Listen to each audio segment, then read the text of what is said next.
Welcome to the Sharkpreneur podcast. This is your co-host, Seth Greene. Today, I've got the good fortune to be with Andrew Maffettone from BlueTuskr. BlueTuskr is a full-service marketing company for online brands ready to accelerate their growth. Andrew, thanks so much for joining us. Thanks for having me. Appreciate it. Let's go back in time a little bit. How did you get in the business in the first place? So my father was an entrepreneur as well. He actually acquired a business while I was still in high school. I knew I wanted to get into marketing. So he needed help at the warehouse. So I was like, hey, I'll help you in the warehouse if I can kind of get my feet wet in the marketing side. Started doing that. Then as time went on, when I was in, say, late high school, early college, was a musician. I was a drummer for years.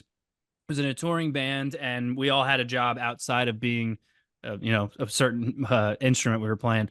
So I actually ended up overseeing all of our marketing and ended up basically starting to grow that into its own agency where I was pretty much the sole promotion and concert promoter in Central Florida and South Florida. Ended up getting real tired of the music industry. So I actually kind of pivoted that into hospitality/retail. And that's when e-commerce really started to take off. So stuck that agency into strictly e-commerce, grew that, merged it with another agency, and then kind of basically parted ways and exited that. Went in-house for a few years, started another agency with someone else. We exited that in late 2019. And then I started BlueTuskr in early 2020. And now I am here on your podcast. Well, congratulations. You crammed a whole lot in. I am sure the longer version of that story could probably be in a book somewhere if it isn't already. Let's unpack what you're doing now. Who is an ideal client for BlueTuskr? So we work with e-commerce sellers that they can also sell in retail. We pretty much focus on the digital space, and a lot of the sellers we work with are on multiple marketplaces. So typically they also have their own website, but then they also sell on Amazon, Walmart, eBay, Wayfair, Chewy, any of those, right? And so we help these e-commerce sellers develop more omni-channel strategies and essentially put their marketing into a place where they can make sure that they're leveraging all of those different sales channels as they should be used, but then really focusing on their website, building their own audience, their own email list, that kind of stuff, propping it up to really become its own brand, and then obviously, hopefully, successfully exiting it one day. Awesome. What are some of the biggest mistakes they're making or challenges that you're dealing with? Right now, the biggest thing that we see is that a lot of brands don't really know their customer. You can know, like, you can look in Google Analytics or your social and stuff and kind of get like, okay, this is the demographic, this is the age, and that's about it. But to really know them and get to understand, like, who are you exactly targeting? What platforms are they on? How are they feeling when they're on those platforms? How are they feeling when they go to purchase? Those are two very different situations. My favorite example is I have a brand we work with where their age group tends to be 35 to 55 females, and it's apparel. So, like, great. So they're fun, they're in a shopping mood, social media can do well. I have another brand where their average age group is also 35 to 55 females, and they sell essentially like jewelry that you can turn ashes into from someone who had passed away. You're I heard targeting the about that. I think same. I saw that on Shark Tank. Yeah, you're targeting the same person in a very different light. So sometimes people just check boxes and they're like, oh, everyone's on TikTok, so I should be on there. Or everyone does Google ads, so I should be doing it. And that's not always the case. Sometimes you really need to know who your customers and where they are at and how they're feeling at the time in order to spread that message correctly and get them to convert. And I find that to be one of the biggest issues right now is no one really takes the time to learn that, really hone in on a certain platform, and then diversify instead of just going everywhere and checking boxes. So if I'm hearing you correctly, you're suggesting, let's say hypothetically, one target market, one media platform, one offer, mine all of the gold in that niche, get really good at it before you then go diversify and try and be everywhere all at once. More or less, yeah. I mean, certain product lines, they require, accessories Yes. or recurring purchases, things like that. But otherwise, like, really honing in and getting good at one area before you start going into 500 places. I would agree 100%. You mentioned something I think that's really important, which is the know your audience. How do you help e-commerce sellers get that data? Because you're right, Google Analytics isn't going to tell them their hopes, fears, dreams, what keeps them up at night, any of that. Yeah. A lot of that comes from, you can look in analytics and you can look into your back end of your social and stuff and get the demographics. But when you really start to have conversations with them, so that can come from community management. Sometimes we'll use like word clouds where we'll actually export comments from social media or replies to emails or reviews left on Amazon or their website and throw them into a word cloud and kind of look at like what are the common terms that a lot of people are using. Also helps from an SEO and a paid ads perspective, but that's a different story. But then really starting to see like, okay, what do all these words mean? How are they being used? What's the overall feeling? Then you can get into like having, if you're using some kind of heat mapping or scroll tracking platforms, a lot of those have surveys post purchase.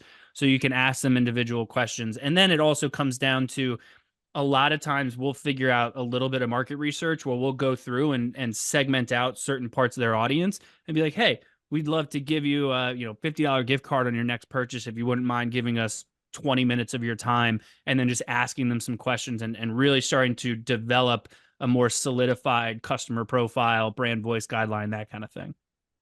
That makes a lot of sense. Now you offer, BlueTuskr offers a number of different services. Which one's your baby? Which one's your favorite, right? Which one's your favorite kid? So the reason I started BlueTuskr is because of the years I spent in-house. It was obnoxious. I couldn't get agencies to work together. My contractors couldn't work with agencies. Like they were always like semi kind of overlapping. So they thought they were competitive and it was a nightmare. And so I thought, okay, obviously full service makes the most sense, but full service agencies have a very negative connotation. It's typically, a handful of kids that you get a bunch of their hours and it's, they know a lot about a little, right? Or I'm sorry, they know a little bit about a lot. So what I wanted to do that was a little bit different was I want our account strategists to essentially act as fractional CMOs and each individual department be almost as if it was its own agency. So me personally, I'm always big on the data side. I've been big on paid advertising, overall strategy, SEO, that kind of stuff. But then that's where I realized like, okay, I need to have specialists in-house in other areas. And then of course, as the business started to scale, I needed to bring in specialists for the stuff that I was good at. So me personally, that tends to be my area. But in the agency itself, we do a lot of paid advertising because everyone does a lot of paid advertising. SEO is really big because I'm a big fan of like kind of developing the websites into assets. But outside of that, like they all kind of equal out because we act as like an outsourced marketing department for the most part. That's awesome. So what is it about what you're doing that gets you excited to get up and get to work in the morning? I love building, just building on stuff like, working on my own business is obviously that's my baby. So it's a lot of fun, but sometimes you're like, okay, like enough of this stuff. And like, I want to change it up. And I've got tons of different clients where I go, hey, I'm going to dive in with, this account today and work with them and just kind of work side by side with their account strategist and just dig into that. So I love that I can change up every single day.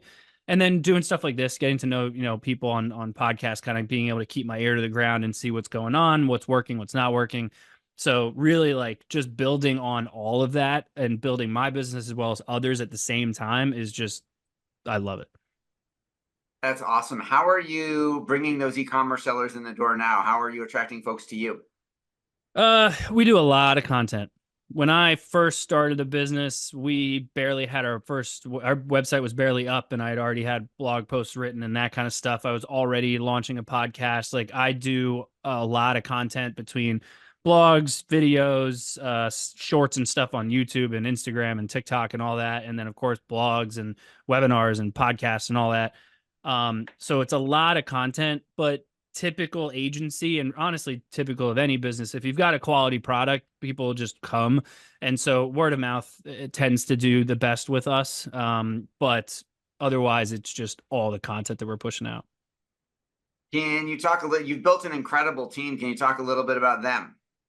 Yeah. So let's see. We're all remote. We started in early 2020, right before the pandemic hit, which really just kind of was actually good timing only because e-commerce took off then. So we're all completely remote. We're all on Eastern Standard and Central Standard Time. Pretty much everyone's in the States. We do have like 30 or 40 some odd contractors, where about half of them are in the States, half are overseas, most from an administrative level. But collectively, between contractors and employees, there's like 45 of us, I think, right now. Um, it's been a crazy ride of trying to figure out the full service model, because you can't just like go and implement individual departments right away. You kind of have to have someone tag team in two or three of them at the same time. Luckily, now we're at a point where we're deep enough that we've got specialists that oversee each department, and then obviously everyone beneath them that's helping them with executing individual strategies, etc. How do you, if everyone's remote, what are some of the ways you found to like build and maintain company culture? Ooh, that's a good question. I'll let you know. Uh, so we use Slack internally. Our project management system's Asana. So like keeping like work stuff going is one thing.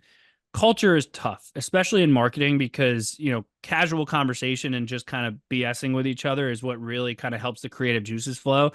So we do try to set up like whether it's monthly or bi-monthly, sometimes like happy hours where we're all just hanging out and just chatting and just doing nothing. We really leave a lot of buffer in certain client meetings to just kind of BS about the client and what's working, what's not working, kind of brainstorm. But then the way that we've got all of our communication set up and the way that the team kind of structures everything, they do a great job at looping each other in for each individual thing that they're doing. So like an account strategist might have a call with someone on their paid ads team to discuss the social advertising that we're due, but we'll also loop in pretty much everyone else who's involved on the team, because they want to know the nuances of what's going on within that client. So from keeping the client communication internal is one thing, but the culture side is really just making sure that you're sitting at home on your own and you're siloed in your own little area doing your work and stuff. So casually still having that like water cooler conversation when you're sitting on a Zoom call or something is still really important. So we try to encourage that as much as possible. That's awesome. For our folks who are watching and listening who might want to learn more and who fit your ideal client criteria, where is the best place for us to send them? Uh, Honestly, any social or BlueTuskr.com, where everything is at BlueTuskr, or all my stuff is at Andrew Maff. Pretty much everywhere. We try to, really just, our thing is help providing value. Obviously, it helps us with the business as time goes on, but I answer emails all day of just people that found my email, had a question like, hey, here's what you should do, kind of thing. So it's just kind of I'm a big fan of passing it on, kind of thing. So any way that you want to reach us, or obviously you can email me, Andrew@BlueTuskr.com. That's awesome. How'd you come up with the name? So I'd been a part of agencies in the past. I've worked with a lot of agencies in the past where their names were very general, right? Like growth digital or scale marketing or something like that. And I'm like, okay, that's ridiculous. That's never going to work. How do you stand out like that?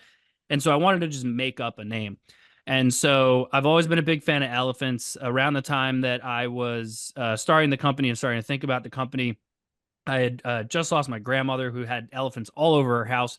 And I was like, I kind of want to stick to the elephant thing. And there was some concepts around like how elephants work together and that kind of stuff. I'm like, okay, this makes sense. And my wife and I met in high school, and our colors were blue and gray. So I was like, okay, I'm going to merge the two.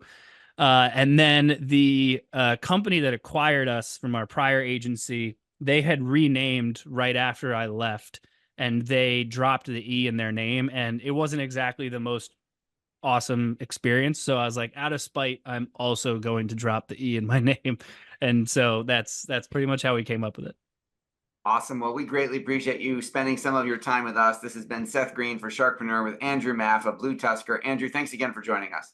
Thanks for having me. Thanks everybody for watching or listening. We will talk to you. See you next time.